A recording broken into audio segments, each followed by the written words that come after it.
All right. So I'm going to do two readings. The first one is from the second chapter. So the first reading is going to be from the book on the leadership chapter, and then the third chapter is on confidence of youth. So I'm glad there's some kids in the room, because you guys are going to have to solve the world's problems here very shortly. All right? So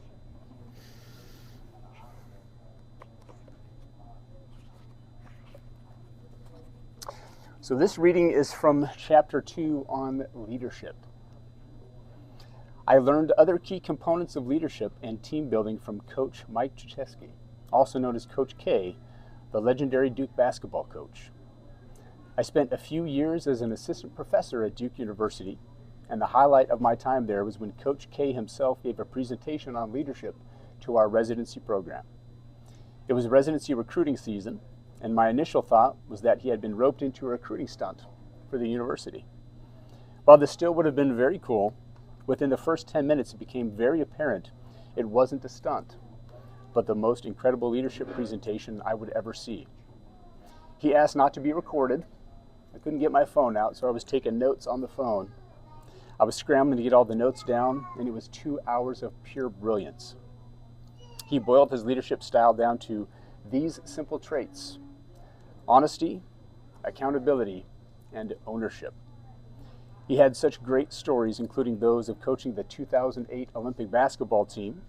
With all those superstars, all that talent, and the monster egos, we know them. LeBron James, Dwayne Wade, Kobe Bryant, and some pretty big names. So what Coach K did is he took them all to Ellis Island and the Statue of Liberty. He used this visit as an opportunity to challenge each of them. They had to get on an immigrant database, and they had to search for a family member, someone who had immigrated to this country. Search for a relative of their own. If you go back far enough, we're all immigrants unless you're Native American. So everyone had to find somebody. Even superstars making tens of millions of dollars a year have immigrant ancestors. Once each player found an ancestor, Coach K had them imagine what it was like to set foot in a foreign country.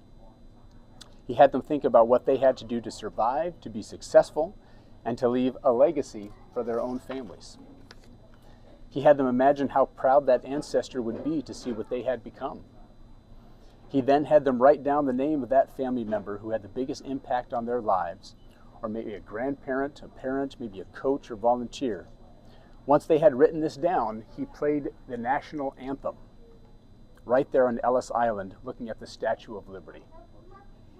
Coach K stood up when the last note struck and told them the next time they heard the Star-Spangled Banner, it would be as Americans competing for the United States of America, and that when, not if, they hung that gold medal around their necks, it was for that family member or that person who meant so much to them.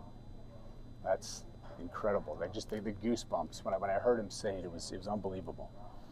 His leadership points on ownership were also very meaningful. Everybody has a responsibility on his teams, whether making $25 million a year or a freshman at Duke University. Everybody has skin in the game and an ownership share. I hammered that home during my assumption of command speech when I took command at my squadron at Andrews Air Force Base in Washington, D.C. I told the team, this isn't my squadron. This is our squadron. And with that ownership comes honesty and accountability. The only way to get buy-in from others is to demonstrate ownership yourself.